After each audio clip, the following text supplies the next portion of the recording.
de volta com seu programa Cidadania, um programa sobre o cidadão e seus direitos. Hoje entrevistando a doutora Vânia Diógenes, que é, além de advogada, professora ativista ambiental, tratando desse tema tão importante, esse tema tão impactante, tema que a gente precisa começar a se preocupar com as gerações futuras, né? A gente tem essa ideia de se preocupar só o agora, quando na verdade temos que se preocupar com os nossos filhos, com os nossos netos, e esse tema direito dos animais é importantíssimo. E a gente vai continuar aqui batendo justamente esse papo, fazendo perguntas mais pontuais, como Joyce destacou. E justamente a gente vai tratar agora dessa questão dos jumentos. Doutora Vânia, nós recentemente observamos uma questão bem polêmica, essa polêmica toda, como se diz, acerca da matança de jumentos para consumo humano. Enquanto muitas pessoas condenaram o ato, outras procuraram justificar, assemelhando a situações de consumos existentes, como a carne bovina. Como a senhora vê essa peculiar e polêmica questão? Eval, antes de responder, eu queria lhe parabenizar por estar sempre lembrando o nosso artigo da Constituição e lembrando muito mais que é uma questão coletiva. Verdade. Não é minha, não é sua, é de todos nós, dos nossos filhos, e coletivo envolvendo aí o poder público. Então, gostaria muito de parabenizar, porque as pessoas não têm noção que nós temos a nossa parte, a nossa obrigação, além de deveres a cumprir, nós temos a obrigação de cobrar do poder público que ele faça parte dele em relação às questões ambientais. Quanto ao jumento, realmente é uma polêmica que reacendeu, doutor Eval. Há 2 anos começou em Apodi com aquele famoso abate, né? Na verdade foram 3 abates. Eu quero dizer que eu não comi aquela carne, viu? Parabéns. Fez bem, porque quem comeu deve estar doente. Eu quero dizer que eu não comi, porque foi um movimento grande para todo mundo lá ir comer, eu não comi. Né? Parabéns. A OAB se posicionou contra, na época eu era presidente da Comissão de Meio Ambiente. Ela comeu, viu? Não, acredito que não. Uma moça consciente, assim, com certeza não come. Então, nós estivemos em todos os eventos que a gente teve acesso para debater essa questão, para dizer que o jumento não foi feito para estar no nosso prato. Então, nós já temos comida demais, carne demais. O nosso cardápio já não comporta mais outra proteína. Nós somos os maiores criadores bovinos do mundo. Exportamos para todo canto. Abastece o comércio interno, o mercado interno e o externo. Além de porcos, galinhas, ovelhas, aqueles silvestres que não podem ser abatidos e que ainda por lá tem algum e outro que consegue fazer o abate. Frutos do mar, que são vários, né? Frutos do mar. Então, nós não temos necessidade. Então, por que o jumento? Porque ele foi abandonado.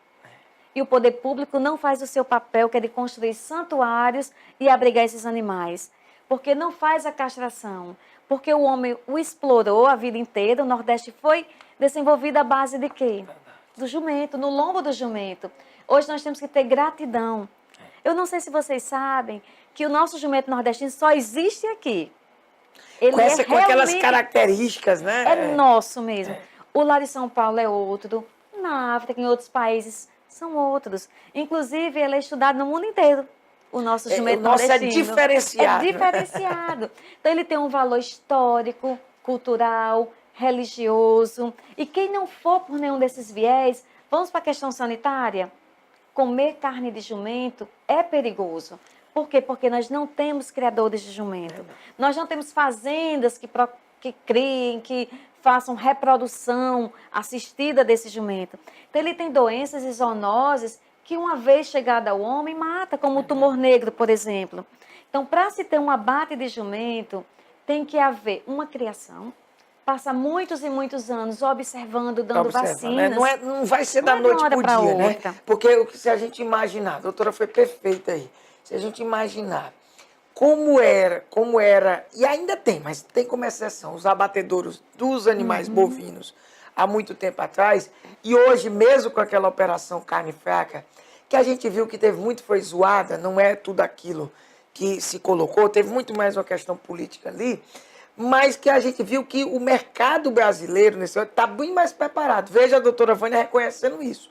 Um ativista ambiental, para a gente utilizar a carne bovina, a gente já tem um preparo para isso. É verdade. Então, de uma hora para outra, vamos imaginar o jumento, tudo bem, então vamos fazer, ela não concorda, mas vamos fazer do modo profissional, como a gente fez da carne bovina. Então, por todos os lados que você olha, realmente a doutora me convence. Não tem sentido a gente insistir em comer jumento. São animais errantes. E o que são animais errantes? Aqueles que estão abandonados à beira da estrada. Abandonado porque ele tinha um dono. Todo jumento tinha um dono. E os acidentes, como dizem que eles provocam, é uma falácia. Provoca, é verdade. Alguém o soltou e eu ou você vamos a 140 eu sou testemunha que ele provoca. E até na época eu entrei com ação contra o poder público, ganhei. Deve mesmo o poder ganhei, público. Prescreveu até hoje, eu não vou aqui citar o nome do colega, mas eu tenho minhas críticas ao colega, deixou prescrever, o colega é advogado, né? Ganhei e não levei, né? Porque eu fui reconhecido, recebi o direito de indenização, mas depois foi reconhecida a prescrição. Mas enfim, o que eu estou dizendo, quando eu bati 2 vezes, inclusive, nos jumentos, 2 vezes mesmo, inclusive na mesma semana, foi aí que eu resolvi contratar motorista, não só particular, e logo após eu sempre tive, né? Eu verifiquei que é justamente essa parte do abandono. E teve também, pode ter tido lá, no caso, a minha imperícia, que aí não foi discutida, o poder público não conseguiu demonstrar. Mas eu admito que não era o caso, eu estava com a velocidade baixa. Mas os outros acidentes que envolvem também essa imperícia, essa imprudência. Então tem tudo isso. Então, realmente não animais faz errantes, sentido, nós temos os caprinos, os ovinos, um número muito mais elevado. Mas o que acontece? Ao final do dia, o dono vai lá buscar. Porque ele quer no outro dia o leite da cabra, ele quer aquele animal para engorda, para depois vender por um preço maior. Então, ou ele vai até comer depois, que aí é diferente a situação, porque ali ele é estudado, né, como a doutora Vânia colocou. A carne de jumento ela não foi estudada ainda cientificamente para o consumo, pelo menos o nosso. Pode até ser que outro jumento, que aí a gente não vai falar, eu acredito que até mesmo a doutora Vânia, que é especialista, não conhece, pode ser que outros jumentos ou raças semelhantes possam estar sendo consumidas como se fosse bovina. Mas aqui no Brasil eu vou acompanhar a doutora Vânia. É o abate de cavalos, é uma realidade, infelizmente. Mas o mercado interno não consome. Ele é exportado para a Europa. O brasileiro não come carne de cavalo. Então, quando aconteceu esse abate, nós nos manifestamos por quê? Porque nós sabíamos que era algo totalmente errado.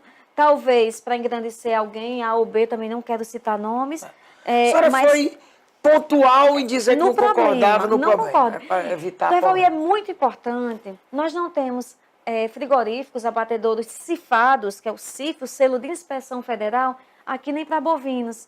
Imagine para equinos, asininos. E nem é do costume do brasileiro comer essa carne, né? Então, muitas vezes, essa questão vai até além, porque ela já parte para o comércio, né, da pele do jumento, que os chineses, né, eles requerem muito para a questão de cosméticos, né, para confecção de... Toda Joyce, é o que está acontecendo. Então, por que eu disse que isso voltou à tona? Porque em Amargosa, na Bahia, já está sendo abatido.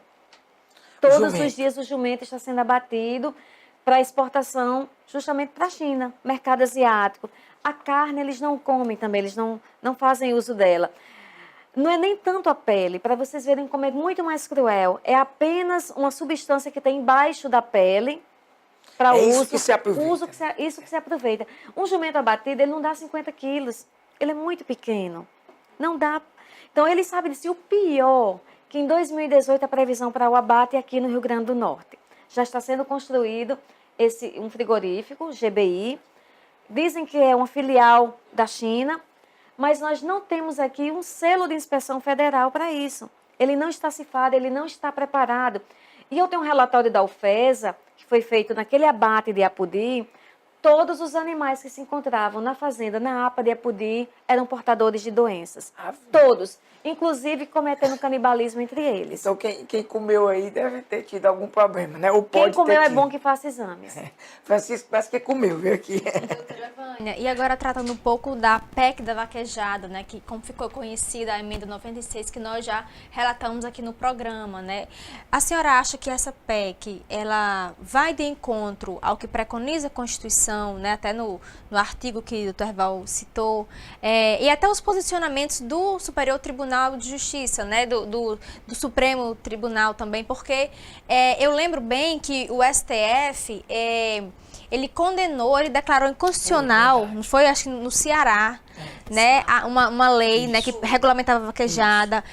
Da forma que estava errada e ele A entendia. DI 4983. Isso, uma lei também do estado do Rio de Janeiro, que regulamentava, acho que briga de galo. Tinha também uma festa em Santa Catarina, Farra do Boi. Então, todas essas questões, o STF veio para condenar, né? E aí veio o Congresso e aprovou então a PEC. No mínimo, umas ideias muito contrárias, né? Eu posso até usar um termo aqui bem popular, o samba do crioulo doido. Nós sabemos que esse é meu ponto de vista muito particular, o doutor Herval me conhece há muito mais tempo, como ele disse, eu fui aluna dele. E eu me Então, orgulho tive o disso. prazer. Eu acho que o telespectador de casa, o amigo e amiga de casa, ele deve estar dizendo, o doutor Herval deve ter muito orgulho, né? Porque uma aluna preparada dessa. Mas os alunos acompanham os mestres. Aqui nos bastidores, eu vou logo antecipar aqui, a gente combinou, e você sabe que cidadania nessa reestreia, já era para estar com outra loura, por enquanto, que a gente não trouxe, que é a minha paixão, minha esposa, Sheina Gomes, que é advogada, colega da doutora Vânia. Nós já combinamos que enquanto Sheina não vem, Vânia vai participar também do Cidadania. Quando o Hervalzinho não vier, em vez de ficar o Hervalzinho, vai vir Vânia e Joyce. Eu sou Vânia Gomes também. Vânia Gomes, olha aí. Gomes também. Então, pronto, vamos trazer só Sheina por Será um Vânia. prazer. Tendo em vista o prazer que eu tenho de ter alguém tão competente, tão desenrolada, que possa, evidentemente, contribuir com esse processo. O programa Cidadania é um processo de formação de cidadania. Obrigada. Estarei presente sempre que me chamarem. Beleza. Então, voltando para a nossa vaquejada, esse evento tido como cultural, eu sou totalmente contrária. O STF já tinha se posicionado, porque sabemos que existe sim maus tratos. Isso não sou eu, nem doutor Herval, nem doutora Joyce que diz. Sei que o doutor Herval gosta muito de dançar na festa, ele gosta da festa. Eu confesso que eu não sou um praticante específico da vaquejada. Eu sei que ele gosto da parte da festa. Um exímio dançarino. Então, essa PEC, porque muitas pessoas me perguntaram já, doutora Joyce, por que foi tão rápido? Eu acho que foi a mais rápida de todos. Já a emenda 96, se me falha a memória. Nunca Nesse sentido, a bancada nordestina foi eficiente, né? A bancada ruralista, doutor Herval. Na realidade, a bancada ruralista do Brasil. Tem por um poder grande interesses, essa bancada. Poder grande. Quem manda no Brasil são os ruralistas, nós sabemos disso. Justamente se criam bois. Essa bancada que vive aí da agropecuária, né? É forte essa. É forte, é muito forte. E nós sabemos, infelizmente, apesar de hoje a gente lutar tanto pela prática do desenvolvimento sustentável, que busca equilibrar o econômico, o social e o ambiental, mas o dinheiro ainda predomina. Onde há o dinheiro, infelizmente, as coisas andam mais rápido, na vontade daquele que consegue patrocinar determinadas coisas. Então, a STF já se posicionou como uma vaquejada sendo inconstitucional, as rinhas de galo, a farra do boi, são cultura. Como é que é cultura? Aquilo que maltrata. A escravidão já foi cultura. A mulher ser submissa e ficar em casa já foi cultura. O homem ser o chefe da casa, gritar e a mulher calar, também já foi cultura. Então, ela é totalmente diferente, a vaquejada, de como começou. Nós sabemos que era uma festa no final do dia para rebanhar o boi. Na caatinga, o homem valente trazer o boi. Isso é a vaquejada. Não aquela que dá prêmios milionários, que quebra o rabo do boi, quebra a coluna do boi, quebra a carne, muitas vezes nem para consumo ela serve. De tanto estresse que o animal é submetido, começa pelo transporte. Todo mundo aqui sabe o que é um boi. A cidade de Mossoró sabe o que é um boi. É um animal tranquilo, é um animal que não gosta de correr. Inclusive, é moleirão. Inclusive a simbologia que a gente tem do boi é essa. Moleirão. Essa cara, justamente o moleirão, pacato, aquela parte assim, tranquila, né? A gente liga o boi a essa tranquilidade. Aquele cara, ele é molão como um boizão. Como um boizão. Não vamos usar outros adjetivos, vamos deixar para lá os outros. E nem fazer ligações políticas que o pessoal fazia, né? Pelo amor de Deus. Então, assim, a vaquejada ela é muito cruel. Ela tira o animal daquele seu habitat natural para um local de estresse, com som, com barulho, e sofre também o cavalo. Eu me lembrei só da expressão o olhar bovino, né? O olhar bovino. Que é o olhar calmo, né? Exato. Ele é tão tranquilo que ele come 2 vezes. Ele come, bota para fora de novo, fica ruminando. Eu sei que isso faz parte do sistema digestório dele. Mas essa PEC, ela hoje é uma realidade simplesmente pelo poder, pelo lobby que foi feito no Congresso. Inclusive, os ativistas ambientais foram impedidos de entrar no dia. A bancada ambiental ela é muito pequena. As pessoas que lutam pelas causas ambientais ainda são muito tímidas.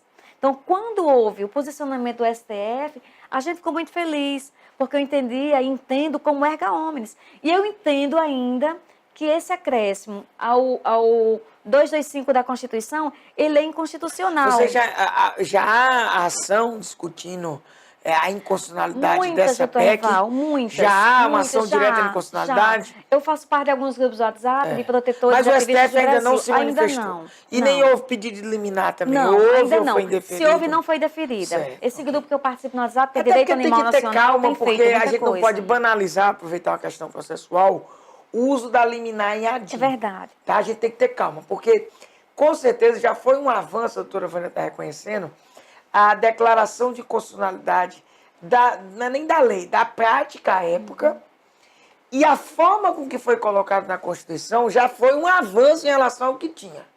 Então, para a gente querer continuar a bancada, vamos dizer, entender que é inconstitucional, talvez não haja necessidade dessa urgência toda, mas inclusive saber trabalhar politicamente. A doutora Vânia foi perfeita. O lobby não é ilegal. Você vê que ela não está apontando, ela não está apontando a ilegalidade. Ele só é forte, pesado. Ou seja, os ruralistas em relação aos ambientalistas, Ave Maria. É uma discrepância, é uma discrepância, né? Grande. E talvez, por isso que é bom o Supremo, né? O Supremo, ele vai decidir de acordo com os valores constitucionais, independente dos lobbies, independente dessa força democrática, e ele é contra-majoritário. Ele não vai necessariamente ir pelo lado majoritário. Porque se for para ele ir pelo lado majoritário, nós já sabemos qual é o resultado. O resultado é atestar a constitucionalidade.